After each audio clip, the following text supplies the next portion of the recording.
सो hi everyone, कैसे हैं आप सब। आई होप बढ़िया ही होंगे। और आज हम बात करने वाले हैं, एक लास्ट हमारी एम्बेडिंग है हगिंग फेस में, किस तरीके से एम्बेडिंग वगैरह करते हैं उन सारी चीज़ों पे हम बात करने वाले। बहुत इंपॉर्टेंट है। जैसा हमने ओलामा का देखा था, बहुत सिंपल है, सेम ये भी रहने वाला, कोई दिक्कत आपको नहीं आएगी, गारंटी है इस चीज़ की। ठीक है, चलिए तो यहाँ पर हम आ चुके हैं। आज का एजेंडा आपको देखने को मिल रहा होगा। क्या है एजेंडा? बहुत ही सिंपल है, open AI embedding, then Ollama and then आज की हगिंग फेस एम्बेडिंग्स। अब इंपॉर्टेंट क्यों है? आई बिलीव आपको पता है, क्योंकि बहुत सारे मॉडल्स हमारे अवेलेबल रहते हैं ओपन सोर्स में, और उसको यूज करने के लिए, उसके ऊपर काम करने के लिए ओपन एआई की एम्बेडिंग को पता होना चाहिए। ठीक है, ये हमारा लास्ट क्लास ओलामा वाला था, इसको हम हटा देते हैं ताकि हम यहाँ पर आपको दिखाएं इसके बारे में। तो कुछ ज़्यादा करना नहीं, परेशानी होनी नहीं, हम यहाँ पर बस जाते हैं, अपना हेडिंग डालते हैं और शुरू कर देते हैं बिना किसी टेंशन के। चलिए यहाँ पर आते हैं, हम यहाँ पर बार डाल देते हैं हगिंग फेस एम्बेडिंग। ठीक है, हगिंग फेस एम्बेडिंग, स्पेलिंग गलत है थोड़ा सा, आप इसको देखिएगा, ये चलेगा। ठीक है, चलेगा। अब क्या करना है भाई, आगे बढ़ना है। ठीक है, क्या करना है, आगे सीखना है। अब हगिंग फेस की भी एपीआई आपको लानी पड़ेगी। कहाँ से लाओगे? बस सिंपल एक ही तरीका उसका। कहाँ पे जाओगे आप? यहाँ पर जाओगे तो आई बिलीव मैं बहुत बार बता चुका, फिर भी एक बार और बता देता हूँ, लाइक हगिंग फेस।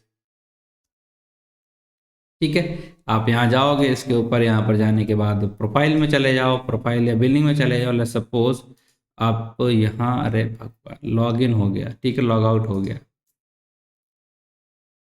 ओके, खुलेगा कि नहीं ये भी नहीं पता है। ठीक है, चलिए खुल गया, खैर। ठीक है, हम यहाँ पर आएंगे, हम बिलिंग में चले जाते हैं। बिलिंग में जाने के बाद हमें यहाँ पर एक्सेस टोकन में जाना, और यहाँ से हम इसकी अपनी एक्सेस टोकन या एपीआई को क्रिएट कर सकते हैं। ये बेसिक सी चीज़ थी, आई बिलीव आपको ये पता होगी। नहीं पता तो कोई बात नहीं, पता चल गई। ठीक, चलो अब क्या करना है भाई, अब इसे पढ़ लेना। तो क्या करना है, अब एपीआई का यूज़ करना है। तो एपीआई हमने कहाँ का डाल के रखी, .env फाइल है हमारी, इसके अंदर हमने एपीआई को डाल के रख दिया है। क्यों? ताकि आप ना देखो, बाकी इसमें देख लोगे तो कोई फर्क पड़ना नहीं, क्योंकि ये फ्री है। अब लोड एनवी किया, इसे लोड कर लिया यहाँ पर, ताकि चेक कर लेते हैं कि लोड हुआ कि नहीं। अब वही जो जिस तरीके से ओपन एआई की एपीआई को हमने यूज़ किया था, इस तरीके से इसकी भी कर लेंगे। Open AI dot E N V dot H hyphen token, मतलब इस वेरिएबल के अंदर हमने अपनी हगिंग फेस की एपीआई को रखा हुआ है। आप कहोगे कोई दिक्कत नहीं, ये सब बेसिक चीज़ें मत बताओ। अब एक काम है, एरर आएगा तो आप इसे पहले इंस्टॉल कर लो। ठीक है, इसके बाद हम आगे बढ़ते हैं। इसे इंस्टॉल कर लेना। इंस्टॉल ट्रांसफॉर्मर मेरे में ऑलरेडी हो गया है, आप भी इसे इंस्टॉल कर लीजिएगा। ठीक है, अब हम यहाँ पर क्या करने वाले, बहुत ही सिस्टम हमारा सही है। अब हम यहाँ पर हगिंग फेस की एपीआई जो है, सॉरी, हगिंग फेस को एम्बेडिंग जो है उसको हम यहाँ पर इंपोर्ट करेंगे from line chain dot embedding. और इसके अंदर से पहले हमने ओपन एआई निकाली थी, फिर हमने ओलामा निकाली थी, और आज हम हगिंग फेस को निकाल लें। आप कहेंगे ठीक है, अब इसके अंदर हमें कौन सा मॉडल देना, क्या करना है, तो आप जाएंगे इसमें चेक करके देख सकते हैं। इस मॉडल का यूज करके हम कर रहे हैं। ठीक है, इस मॉडल के लिए हगिंग फेस की एम्बेडिंग हम करा रहे हैं। तो बहुत ही सिंपल है, इसमें ऐसा कुछ है नहीं, क्योंकि हमने बहुत बार ये ऑलरेडी 2 क्लासेस के अंदर हम देख चुके। तो आप देखेंगे यहाँ पर ये एग्जीक्यूट हो रहा, 2-3 सेकेंड और टाइम लेगा, और इसके बाद ये हमारा हो जाएगा। तो उसके बाद हम क्या कर सकते हैं, ये रेडी हो चुका है एम्बेडिंग। अब एम्बेडिंग रेडी हो चुकी है, तो हमें क्या करना है, सिंपल सा अपना एक डॉक्यूमेंट बना लेना है, जैसे हमने लास्ट क्लास में बनाया था डॉक्यूमेंट। ये बन गया डॉक्यूमेंट, जिसके अंदर ये टेक्स्ट है और ये वैल्यू है हमारी। ठीक है, तो let me just right in this format. Text को भी यहाँ पर डाल लेते हैं लाइक दिस।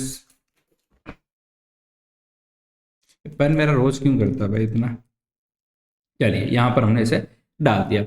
अब क्या करना है, अब तो बस वही है, एम्बेडेड डॉट डॉक्यूमेंट, और उससे जाके किसी वैल्यू के अंदर स्टोर करा लो। तो बस हम यहाँ पर आ गए, और इसको हमने यहाँ पर जाके स्टोर करा लेना है। जैसे हम इसे करेंगे, मतलब एम्बेडिंग हमारा हो रहा है और ये हो जाएगा, तो आप जाके इसे चेक भी कर सकते हो। क्या कर सकते हो आप? चेक कर सकते हो। कैसे? ऐसे जाओगे और यहाँ पर जाके आपने यहाँ पर डाल दिया है 0, तो आपकी एम्बेडिंग रेडी हो चुकी है। समझ गए क्या? बिल्कुल समझ गए होगे, आपको यहाँ पर कुछ दिक्कत नहीं आ रही। तो बस यही था सिंपल सा हमारा तरीका। हम देखना चाहते हैं एम्बेडिंग कैसी हुई, तो ये हमारी एम्बेडिंग मिल चुकी है। ठीक है, कितना सरल सा सिंपल हमारा क्लास था आज का। और हमने क्या देखा है, हमने अलग अलग एम्बेडिंग्स देखी हैं। अब ये तो हो गई हमारी एम्बेडिंग की बात। ठीक है, अब हम आपको क्या बताएंगे कि वेक्टर्स में कन्वर्ट करना होता है। ठीक है, इसको हम अलग अलग वेक्टर डेटाबेस के अंदर डालने की कोशिश करते हैं। अब कौन कौन से वेक्टर डेटाबेस होते हैं, लाइक हम क्रोमा की बात करते हैं, क्रोमा डीबी की बात करेंगे। ठीक है, वेविएट की बात करेंगे, हम फेज की बात करेंगे। ठीक है, तो अलग अलग ही हमारे वेक्टर डेटाबेस हैं। अब हम क्या करते हैं, इसको ऐसे तो नहीं रख सकते ना, इसको वेक्टर डेटाबेस में हमें स्टोर करना होता है।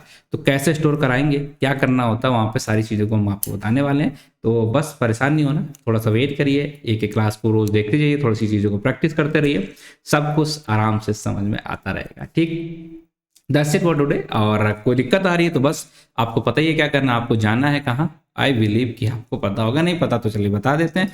लर्निंग लॉजिक चैनल पे आप कमेंट करके पूछ सकते हैं जो भी आपको डाउट आए, ठीक है, आप कमेंट करिएगा, पूछिएगा। उसके बाद आप यहाँ पर लिंक्डइन पे जाके वहाँ से भी चीज़ों को पूछ सकते हैं, उसमें भी आपको कोई मना नहीं करने वाला है। दैट्स इट, ठीक है, दैट्स इट। तो चलिए ले चलते हैं आपको स्क्रीन पे, और यहाँ पर हम खत्म हो चुका है, आप तो स्क्रीन पे क्या ही जाके करोगे। So thank you for watching the video, मिलते हैं आपसे अगली वीडियो में, तब तक के लिए take care, bye bye, thank you.